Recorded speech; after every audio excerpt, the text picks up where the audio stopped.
प्रिय विद्यार्थियों, first paper का जो पहला भाग है एल्गी, जिनको हिंदी में शैवाल के नाम से जाना जाता है, इसमें जो पहला चैप्टर है वॉल्वॉक्स, ये प्रैक्टिकल पॉइंट ऑफ व्यू से भी इम्पोर्टेंट है और थ्योरी में भी इसमें से क्वेश्चन पूछे जाते रहे हैं।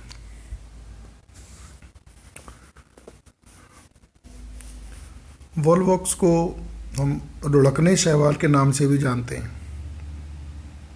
ये लुढ़कता रहता है, रोलिंग एल्गी है ना, ये पूछा जाएगा आपसे। अगर इसका हम क्लासिफिकेशन देखें तो इसका जो डिवीज़न है वो थैलोफाइटा है, क्लास क्लोरोफाइसी है, गण ऑर्डर वॉल्वोकेल्स है, फैमिली वॉल्वोकेसी है, जीनस वॉल्वॉक्स है और यह स्पीसीज ग्लोबेटर। इसमें ए एक्स्ट्रा लिखा हुआ है, ग्लोबेटर के नाम से आपको याद रखना है। ये वर्गीकरण आपको प्रैक्टिकल में भी पूछा जाएगा। प्राप्ति स्थान अकरेंस, यह वॉल्वॉक्स स्वच्छ अलवणीय जल स्रोतों जैसे पोखर, तालाब, गड्ढा, झील आदि में हरे पिंडों के रूप में तैरता हुआ पाया जाता है।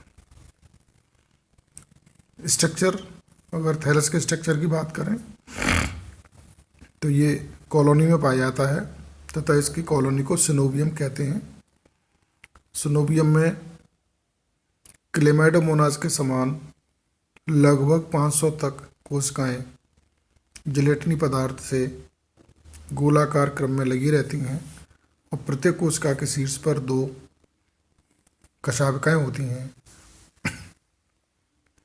सिनोबियम में कशाविकाएं बाहर की ओर उपस्थित होती हैं, जिसकी वजह से ये पूरी की पूरी कॉलोनी तैरती रहती है, इसलिए इसको रोलिंग एल्गी या लुढ़कना शैवाल कहा गया है। प्रत्येक कोशिका का जीव द्रव्य प्लाज्मा मेम्ब्रेन से घिरा होता है। कोशिका के केंद्रक में एक प्याले नुमा गुहिका होती है जिसमें कोशिका द्रव्य भरा रहता है। साइटोप्लाज्म कोशिका द्रव्य को ही कहते हैं। साइटोप्लाज्म में एक सुस्पष्ट केंद्रक उपस्थित होता है। यह प्यालेनुमा गुहिका क्लोरोप्लास्ट की प्यालेनुमा संरचना के कारण होती है। यह एक प्रश्न आता है कि वॉल्वॉक्स में पाए जाने वाला क्लोरोप्लास्ट की आकृति कैसी होती है। तो कुछ किताबों में यू शेप लिखा हुआ, यू शेप न करके आपको कप शेप्ड प्यालेनुमा क्लोरोप्लास्ट होता है। क्लोरोप्लास्ट में एक पायरिनोइड उपस्थित होता है। पायरिनोइड का केंद्रीय भाग प्रोटीन से बना होता है, जिसके चारों ओर स्टार्च से बनी पट्टिकाएं उपस्थित होती हैं। इस प्रकार पायरिनोइड जो है प्रोटीन और स्टार्च आदि भोजन का संग्रह करता है। यह प्रश्न आता है कि वॉल्वॉक्स में भोजन का संचय पायरिनोइड में होता है, तो पूछ लेते हैं कि उस कोशिकांग का नाम बताइए जिसमें भोजन संग्रह होता है। सेल के साइटोप्लाज्म में पार्श्व की ओर लाल द्विबिंदु रेड आई स्पॉट उपस्थित होता है, जो कि कोशिका की प्रकाश संवेदनशीलता को दर्शाता है। कोशिका के अग्रभाग में 2 रिक्तकाएं उपस्थित होती हैं। ये रिक्तकाएं परासरण नियमन का कार्य करती हैं। एक यहाँ इंपॉर्टेंट पॉइंट है, ऑस्मो रेगुलेशन का कार्य कौन करता है, या वॉल्वॉक्स की कोशिकाओं में पाई जाने वाली रिक्तकाओं का कार्य बताइए। ये किडनी की तरह, वृक्कों की तरह कार्य करता है, ऑस्मोटिक रेगुलेशन का कार्य करता है। जैसे मनुष्य में किडनी काम करती हैं, फिल्ट्रेशन करती है, ब्लड को प्योरीफाई करती हैं और सॉल्ट को बाहर निकालती हैं, वेस्ट को, ठीक वैसे ही ये भी सांद्रता को नियमित रखने का कार्य करते हैं।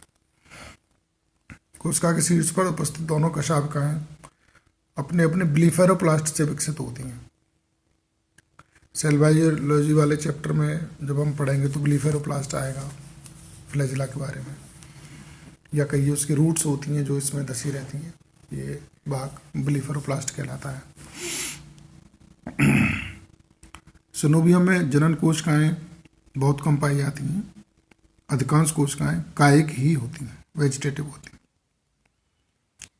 ये सेल का स्ट्रक्चर मैं आपको बता देता हूँ। इसमें ये है, इसमें ये जो पहला भाग है ये एक सिनोबियम है, और इसमें ये फ्लैजेला से लगी हुई ये एक सिनोबियम की एक कोशिका का ये आवर्तित भाग है। ठीक वैसे ही जैसे क्लेमाइडोमोनाज होता है, जिसमें आप देखेंगे पैलिनोमा एक गोयका है, ये क्लोरोप्लास्ट है जिसके आधार पर पायरिनोइड भरा हुआ है, पायरिनोइड उपस्थित है। इसमें साइटोप्लाज्म भरा हुआ है जिसमें केंद्रक है, और ये आई स्पॉट है रेड। अब यहाँ ब्लैक दिखाई दे रहा है, लेकिन आपको याद रखना रेड आई स्पॉट सेंसिटिव ऑर्गन होता है, लाइट से इसको प्रोटेक्ट करने का काम करता है। और ये रिक्तिकाएँ होती कॉन्ट्रैक्टाइल धानियाँ होती हैं जो ऑस्मोरेगुलेशन का काम करेंगे। अभी अभी मैंने बताया आपको ये ब्लीफेरोप्लास्ट होती हैं, और ये ऊपर से जो निकले हुए हैं इसमें से ये फ्लैजेलम है, एक फ्लैजेलम निकला होता है। एक वचन में फ्लैजेलम को बोलते हैं, और एक से ज़्यादा होते हैं तब इसको फ्लैजेला बोलते हैं। तो ये इस तरह की कोशिकाओं से बना हुआ ये भाग है, और इसमें ये डॉटर कॉलोनीज है, मदर कॉलोनी है पूरी और डॉटर कॉलोनी बनी हुई है। और ये फ्लैजेला, ये जो कोशिकाएं हैं, जो सिनोबियम का जो आवर्तित भाग है ना, ये एक कोशिका ऐसी लगभग 500 तक कोशिकाएं होती हैं जो आपस में साइटोप्लाज्म से जुड़ी रहती हैं। ये इसका एक स्ट्रक्चर होता है। तो प्रैक्टिकल में आपको ये दिया जाएगा, तो आपको इसकी स्लाइड प्रिपेयर करनी होगी और इसके लक्षण लिखने होंगे, वर्गीकरण लिखना होगा लक्षणों सहित। अगला जो टॉपिक है वो है रिप्रोडक्शन। वॉल बॉक्स में जनन निम्नलिखित 2 विधियों द्वारा होता है। एक तो अलैंगिक जनन है और आगे आएगा लैंगिक जनन। जैसा मैं पहले आपको बता चुका हूँ जननों के प्रकार के बारे में, इसमें कोई लैंगिक अंग भाग नहीं लेता है। ये प्रश्न आता है अलैंगिक जनन किस ऋतु में होता है, तो आपको यहाँ अंडरलाइन करके याद करना है, बसंत एवं ग्रीष्म ऋतु में अलैंगिक जनन होता है।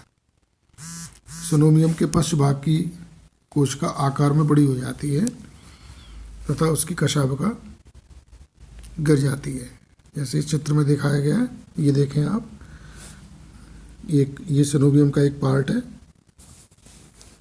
ये कोशिका एक बड़ी हो गई है और इसका पूरा का पूरा जीवद्रव्य इकट्ठा होकर के गाढ़ा हो गया है, और इसको हम गोनिडियम बोल देंगे। इस जनन कोशिका को हम गोनिडियम कहते हैं। और ये सब वेजिटेटिव, और अन्य जो कोशिकाएं हैं वे सब कायिक कोशिकाएं हैं। इसमें विभाजन होते हैं